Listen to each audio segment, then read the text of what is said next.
Boa tarde. O Linhão de Tucuruí, linha de transmissão de energia que vai interligar o Amazonas e o Amapá ao Sistema Energético Nacional, deve acabar com o sofrimento de moradores, comerciantes e empresários da região amazônica, que hoje têm acesso a um serviço vulnerável a apagões e oscilação de energia. Nesta padaria em Manaus, a produção é interrompida constantemente por causa de falta de luz. Muitas vezes a gente está no meio da produção, entendeu? Falta energia e quando falta energia, você sabe, né? Atrasa tudo e vem os problemas, é muito prejuízo, entendeu? No polo industrial, as fábricas são obrigadas a se prevenir devido às frequentes falhas no fornecimento de energia. A maioria das indústrias investe muito dinheiro para poder se preservar dessa questão da péssima qualidade do fornecimento de energia, as variações, as quedas de energia. E esse investimento é em grupos geradores e em no-breaks. Só no ano passado, 5 apagões deixaram quase 2 milhões de pessoas sem luz na capital do Amazonas. Para solucionar o problema, a população espera a conclusão do Linhão de Tucuruí, que tem cerca de 1.800 quilômetros de extensão e liga a usina de Tucuruí, no Pará, até Manaus. No caminho, também há uma ligação com Macapá, no Amapá. Na prática, a obra coloca o Amazonas, parte do Pará, e o Amapá no Sistema Interligado Nacional de Energia. Se houver apagões, a região poderá receber energia emergencial do Nordeste, por exemplo. Hoje, o fornecimento aqui é isolado e funciona com base em termoelétricas movidas a diesel. Rede de transmissão e distribuição nova em maiores capacidades, eu estou falando em 138 kV e 230, conseguindo com isso transportar grandes blocos de energia para a maior parte da cidade. E nós vamos trocar vários geradores pequenos por uma usina de grande porte. Isso dá segurança, dá estabilidade e mais confiabilidade ao sistema. Especialistas consideram o Linhão de Tucuruí uma das maiores obras de infraestrutura já realizadas no Brasil nos últimos anos. Os engenheiros tiveram de adaptar as tradicionais técnicas de construção às peculiaridades da Amazônia, que aumentaram muito o grau de dificuldade da obra.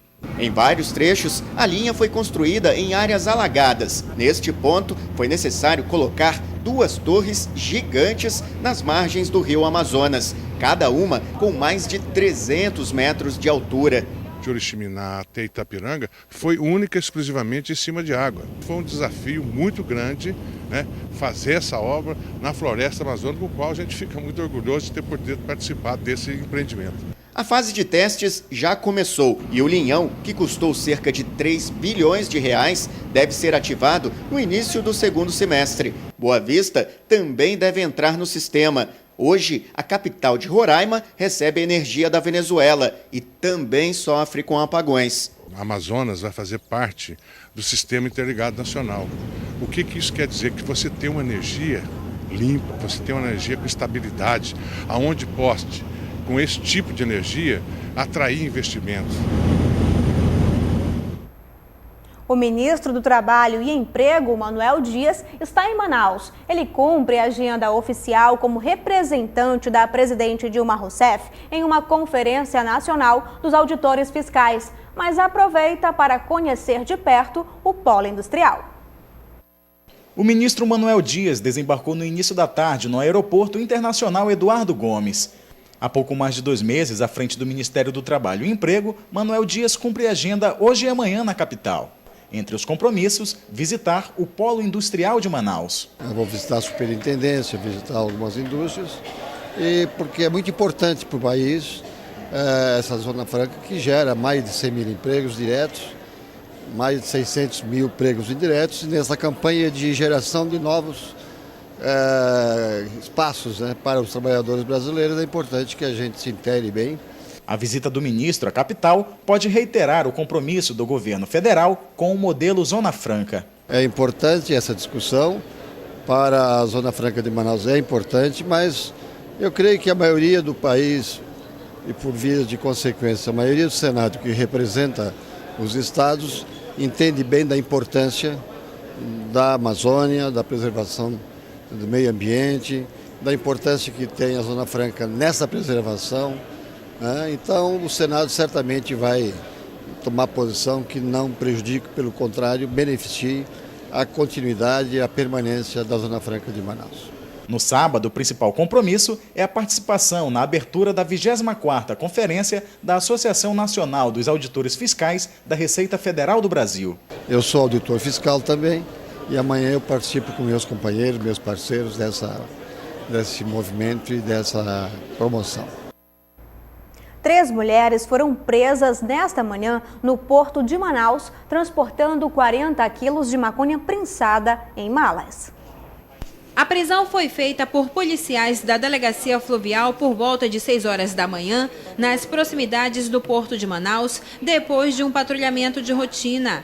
A droga, segundo a polícia, veio do Paraguai, passou pelo Mato Grosso até ser entregue às mulheres em Porto Velho, com destino a Manaus.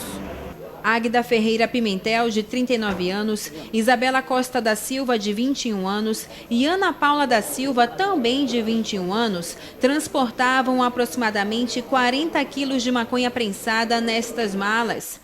A droga vinha camuflada em pó de café para evitar chamar a atenção de cães farejadores. A polícia informou ainda que este tipo de droga geralmente é transportada de avião, mas com a cheia dos rios no estado, o tráfico através dos barcos costuma ser intensificado.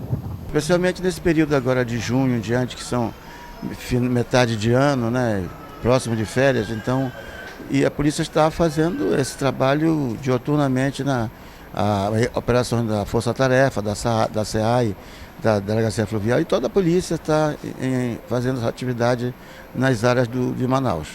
O trio foi encaminhado à cadeia pública e deve responder pelos crimes de tráfico e associação para o tráfico. A pena varia de 5 a 15 anos de detenção. 3 pessoas ficaram feridas durante um acidente na Avenida Djalma Batista, zona centro-sul da capital. O acidente ocorreu por volta de 10h30 da manhã na Avenida Djalma Batista, sentido centro-bairro. O motorista desta picape perdeu a direção do veículo, subiu no canteiro central e colidiu com este outro carro. De acordo com este homem, que testemunhou o acidente, o motorista da picape estava em alta velocidade. O ônibus parou, ele foi tentar ultrapassar. Quando ele viu que ia bater na moto, ele voltou para cima do ônibus. Ele viu o ônibus parado, ele voltou. Foi uma porrada muito feia. Nós tiramos as meninas dentro do carro pensando que ia pegar fogo aí, ó. Já o motorista nega as acusações. Eu vinha descendo de Djalma, rumo ao trabalho. O motoqueiro vinha zero do ônibus, ele foi sair, o ônibus estacionou na parada, ele foi sair. Quando ele saiu, fui desviar ali, para ver se é o canteiro. Mas o senhor não estava em alta velocidade? Não, já acabou de sair dali. 3 pessoas ficaram feridas durante o acidente. Jéssica Gomes, de 21 anos, Raimundo Neto, de 27 anos, e Márcia Mazeto. As ambulâncias do SAMU tiveram dificuldades de chegar ao local por conta do congestionamento. As vítimas foram socorridas e encaminhadas ao Hospital 28 de Agosto. As vítimas passam bem. Veja a seguir, Nacional perde para o Coritiba, mas por estar em vantagem garante vaga para a próxima etapa da Copa do Brasil. E ainda, professores paralisam atividades e pedem melhorias salariais. Eles se reuniram na frente da sede do governo na manhã desta sexta-feira.